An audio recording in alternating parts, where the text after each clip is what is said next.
voir bien sûr un fond plat, notamment pour éviter l'enfoncement, le tir en eau sur au niveau de la voile. Vous voyez que les bateaux sont attachés, reliés les uns aux autres.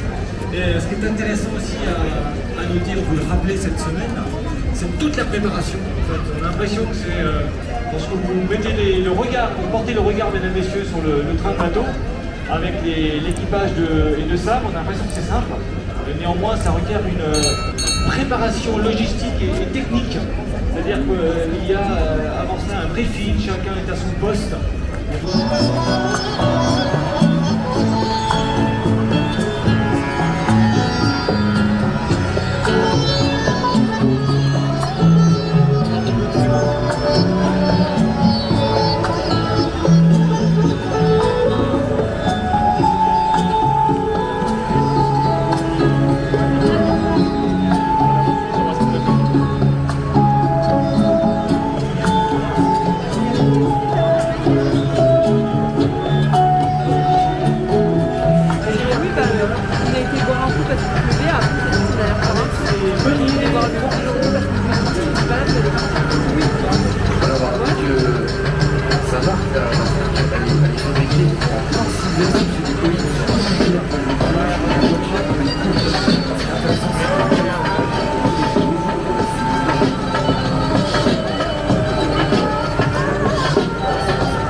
Ma fourreau aussi.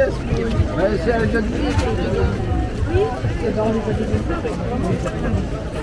on avait loué un camion et on a fait ça jeudi.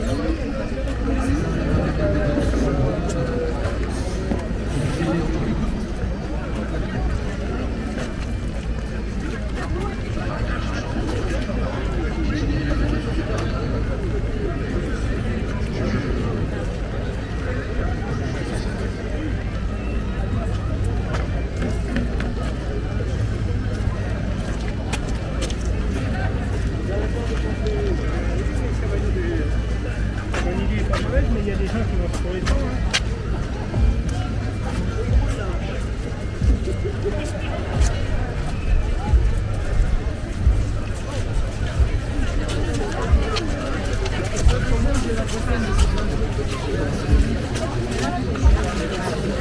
C'est la météo.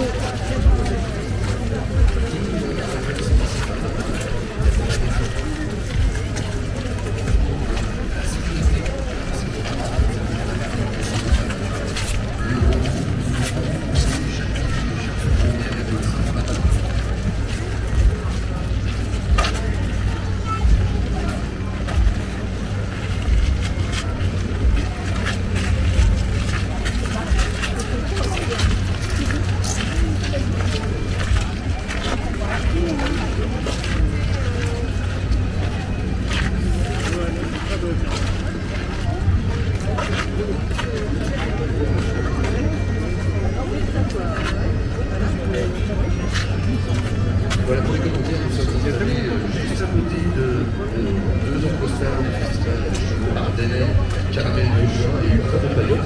Et je pense qu'eux, ils ont ça au festival, parce qu'ils ont du niveau de la Loire. Ils ont été certainement les plus photographiés, mais aussi relativement tranquilles. Allez, on les voit du côté du train de bateau. Ça se met à la fin, c'est parti, ça se met à la manœuvre. Le coup de corne de brume. Et ce train de bateau, c'est une image traditionnelle, une image fondamentale de ce festival. On était allé à bord avec Sam de l'association.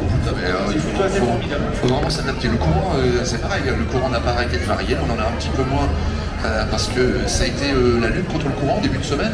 Il y avait énormément de courant, beaucoup d'eau. On n'a jamais vu, toi Alain, tu étais là depuis le début de ce festival en 2003, autant d'eau pendant le festival de Loire. Il a vraiment fallu s'adapter pour la navigation. Alors c'était effectivement l'inverse, puisqu'on avait, et c'est normal, en mois de septembre, avec les conditions climatiques, chaleur et autres, on n'a pas des étiages, donc beaucoup moins très basses, la Loire est très basse et c'est complètement normal. Et là, effectivement, 2021, c'est le 10e anniversaire peut-être, donc ça échappe à cette règle-là, et donc on a un courant, un débit beaucoup plus important, l'ordre de entre 250 et 300 mètres cubes seconde. En 2019, pour le coup, on voyait le fond. Oh, voilà. Alors que là, pour voir le fond, c'est un peu difficile. Donc évidemment, vous l'aurez bien compris, mesdames, messieurs, vous avez un courant plus important, donc ça veut dire que tous les repères au niveau des pilotes changent. Et donc ça veut dire qu'il faut anticiper selon le poids de son bateau, sa voilure, etc. Donc au virement de bord, et bien là c'est pareil, il faut observer les distances, il faut allonger les distances entre les bateaux. Sinon, évidemment, ça peut poser problème, surtout avec des bateaux qui font 10 tonnes ou 15 tonnes. Alors du coup, ça a aussi permis à beaucoup de mariniers de nous rejoindre par voie navigable. Ça, c'est important de le dire, parce que si vous nous rejoignez sur cette dernière journée, il y a quand même eu évidemment énormément de préparation en amont du festival, et il y a eu de la navigation. Il y a des gens qui ont passé quelques jours sur l'eau pour nous rejoindre, notamment le grand retournement. Et ça, c'est passionnant, Vincent, parce que avant, évidemment, le marinier, c'est un peu le postier, j'allais dire, caricaturé, c'est-à-dire celui qui allait de port en port, de ville en ville, apporter des nouvelles, apporter ceci, voilà. Et ça, c'était très intéressant, l'itinérance, voilà. Et donc, on a la convergence des bateaux aval, notamment, enfin des bateaux amont et des bateaux aval qui sont arrivés d'ailleurs à la première journée de ce festival. C'était mercredi dernier, c'était le premier moment d'ailleurs d'émotion de ce festival, mesdames, messieurs. Eh bien, ce qu'on appelle le grand retournement, ou plutôt la convergence, eh bien, vous avez 25 bateaux qui sont remontés de Tours en Indre-et-Loire, d'où vient d'ailleurs l'association du train de bateau, que vous voyez là, pour remonter vers le festival. Et évidemment, il y a des ponts, il y a même des centrales nucléaires, mais il y en a une. Qui dit centrale nucléaire dit barrage. Vous voyez un petit peu la suite dans votre tête, ça veut dire le barrage, eh bien on ne peut pas trop le monter, donc il faut des remorques, il faut ceci, donc c'est toute une logistique légalement, toute une préparation, toute une anticipation pour remonter, donc c'est loin d'être simple, mais ils y sont parvenus. Et c'était donc, Vincent, mercredi matin, puisque effectivement ils nous ont rejoints, il y avait 50 bateaux qui nous ont rejoints ce mercredi matin, donc c'est une nouvelle tradition. Alors déjà des pionniers comme Bibi et autres, qui est également un grand marinier et un grand voyageur, ont fait cette expérience d'itinérance et de remontée du fleuve. Donc là, c'est également à saluer Et notre ami, une petite pensée à notre ami Clément de la Rabouilleuse qui était le meneur et le capitaine de ce train et de cette flotte.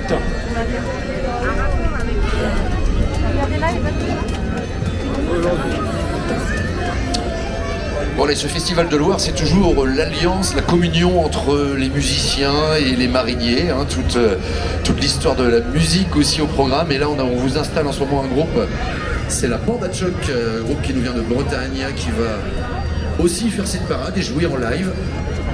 Oui, Vincent, on m'a prévenu que les animations navigantes vont avoir lieu. Donc, ce sont les groupes qui vont se succéder sur la Loire aujourd'hui. La Bande à Choc, les Copains de Sabord, les Filles de Galerne et Menace d'Éclaircie qui seront avec nous a priori sans problème.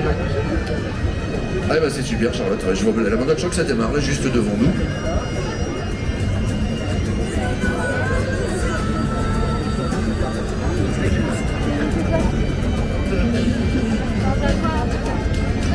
Oui, il joue sur la mignonnette. La mignonnette est un bateau d'à peu près de 15-16 mètres, je crois. On est monté dessus l'autre jour avec Van Galard plutôt. Donc notre ami Seb du Bec d'Allier, on va vous confirmer l'information. Du Bec d'Allier, donc un très très beau bateau. Alors c'est un chaland, la mignonnette, construit en 2016. Il est fait d'acier et de bois.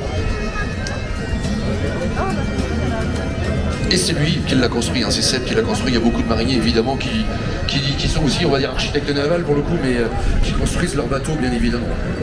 Et t'en fais bien en parler Vincent, puisque la polyvalence chez le marinier on connaît, et Seb a fait plus aussi de bateaux pour les autres, pour lui-même et aussi pour les autres.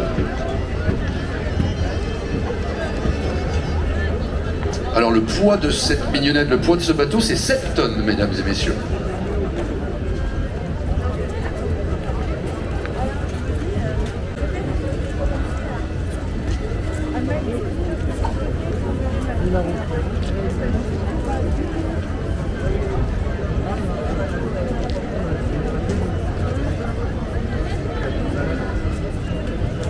Alors cette jolie libellule qui passe devant nous, là, libellule qui nous a servi tout au long de la semaine à vous faire des balades, hein, puisque beaucoup de bateaux nous servaient à promener le public et les passagers. Donc la libellule qui était en démonstration pendant toute la journée est maintenant effectivement aujourd'hui en bateau passager, très belle pirogue, regardez. Donc largeur de 12, pas de 12, de 2,48 m plutôt, on va se calmer là. Et en longueur c'est 15 mètres. Vous voyez une très belle ligne. Et donc c'est tout en longueur et vous imaginez à la voile, ça devrait envoyer.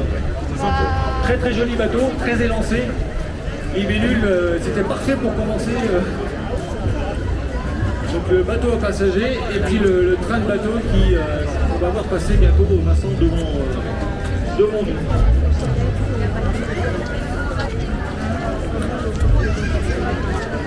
Vous voyez la libellule c'est 1,6 tonne. Le bateau que vous avez vu passer avec en bleu là-bas, le liseré bleu, c'est 1,6 tonne.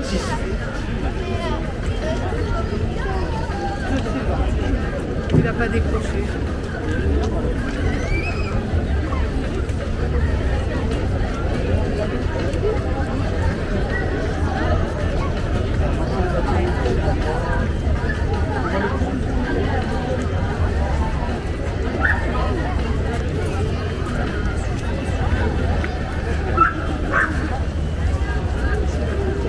Voilà l'autre bateau qui se présente, c'est le Kéros. Alors on y était il y a 2 jours sur le Kéros avec nos athlètes médaillés olympiques d'Orléans pour représenter les drapeaux olympiques hein, qui sont venus ici même à Orléans en exclusivité il y a 2 jours. Et puis voilà le Kéros avec des passagers hein, cet après-midi.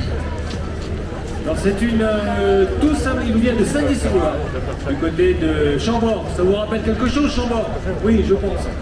Donc le château à 3 km du château, donc Saint-Denis-sur-Loire. Donc Kéros, c'est une jeune association. Les marins du port de Chambord, Kéros c'est le nom du bateau, une tout-sablière, donc un bac de Loire. Parce que vous aviez des bacs évidemment qui faisaient la liaison rive gauche, rive droite, pour amener les gens, mais aussi les animaux par exemple. Vous voyez les chevaux, donc c'était ici un service que l'on rendait, puisqu'à cette époque-là, évidemment, il n'y avait pas énormément de ponts, donc le bateau était très utilisé, 12 mètres de long, très belle levée, notamment sur l'avant. Vous voyez le bois qu'ils ont travaillé, c'est un bateau en bois, hein, contrairement à la libellule qui était en acier, je crois. Donc là, on est sur le Kairos, on est en bois.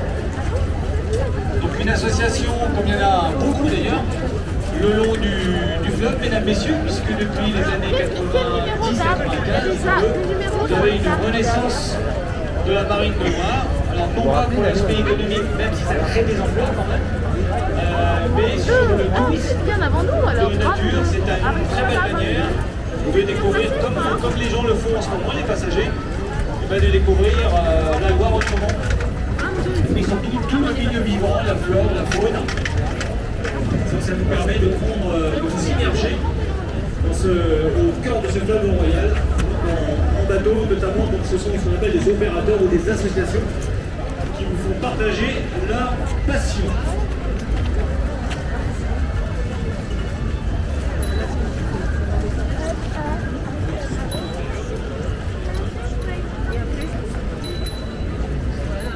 Ah oui, avec les fanions là. D'accord, voilà les... Le petit, oui, vent d'espoir, il y a des fanions, vous pouvez pas le manquer, il est tout coloré. Donc c'est un chantier Philippe Boursier, plaque de Loire, 1996, donc âgé de 15 ans et son port d'attache de Pointe-Neuf, Montjean-sur-Loire. Montjean-sur-Loire aussi, une ville de mariniers. Vous avez un écomusée à Montjean-sur-Loire que vous pouvez bien entendu visiter, qui vous rappelle aussi l'histoire de la marine de Loire, une largeur de 1,65 m.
Au début, ça va il a changé d'avis.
Les enfants aussi qui sont perdus, les enfants, c'est là le 16 et 17. Parce que Le stand de la mairie recueillera là pour rappeler vos parents, ne vous inquiétez pas, c'est au stand de la mairie 16 et 17 pour les objets trouvés et pour les enfants égarés.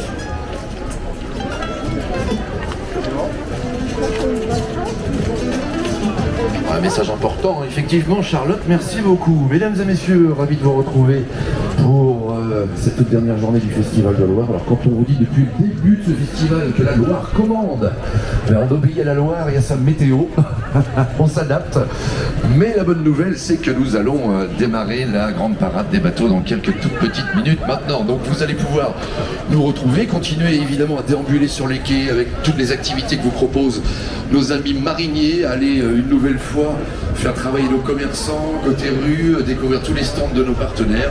Et puis on va se faire un plaisir de vous commenter cette parade avec mon compère Alain. Il y a Charlotte qui est du côté de la régie qui continuera à nous annoncer les concerts qui vont reprendre. On va s'adapter aussi du côté des scènes par rapport à la météo évidemment, parce que les scènes ne sont pas couvertes. C'est une volonté de notre part aussi de ne pas les couvrir pour que on profite de la plus belle image.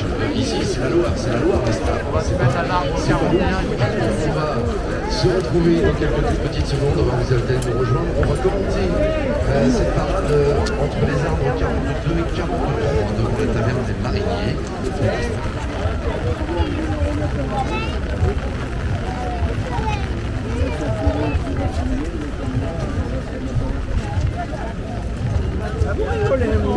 ma fourreau aussi. C'est un jeune fille. Oui, on avait loué un camion et on a fait ça jeudi.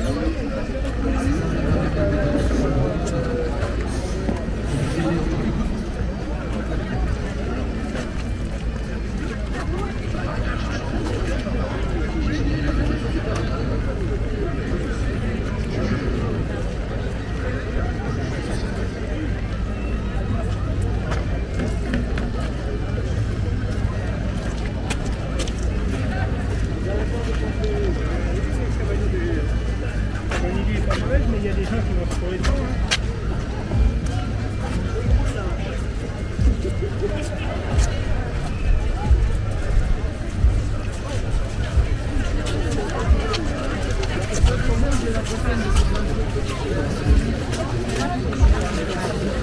C'est la météo.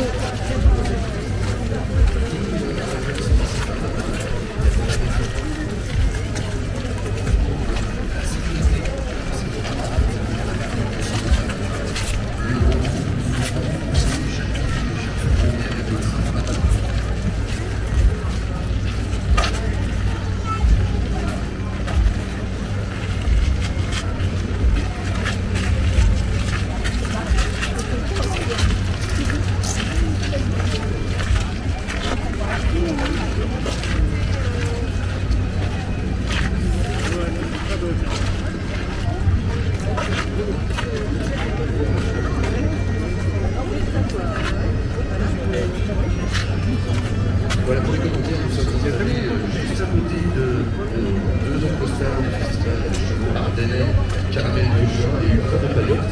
Et je pense qu'eux, ils ont laissé le festival parce qu'ils ont du niveau de la Loire.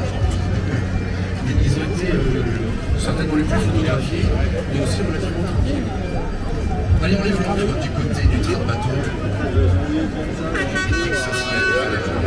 Ça se met à la valeur. Le coup de corne de brume. Et ce train de bateau, c'est une image traditionnelle, une image fondamentale de ce festival. On était allé à bord avec Sam de l'association Bouddha.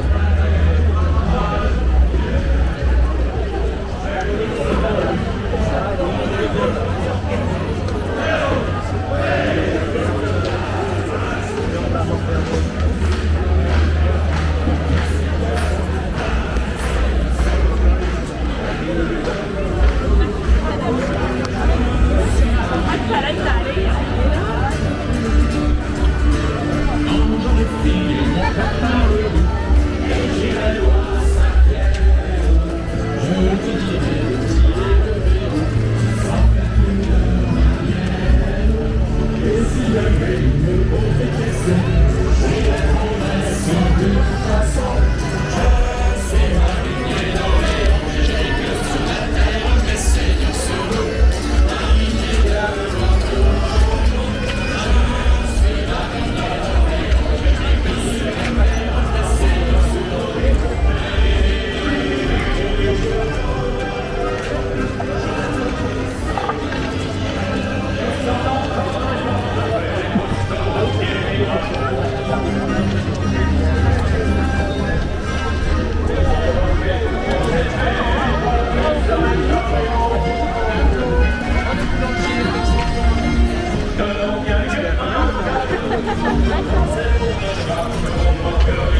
Ah bah ça y est, on a réussi à faire venir le puits. Ah voilà. Donc, c'est ton pote qui a fait la chose. Ouais. Ouais. Ouais, tu peux pas mettre un truc dessus? Protéger ton accordéon? Parce que là, ça va être un peu... protéger l'électronique aussi, parce que... Ouais.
Allez au bout et regardez comment les gars de Clancy en le mordant vont monter les voitures.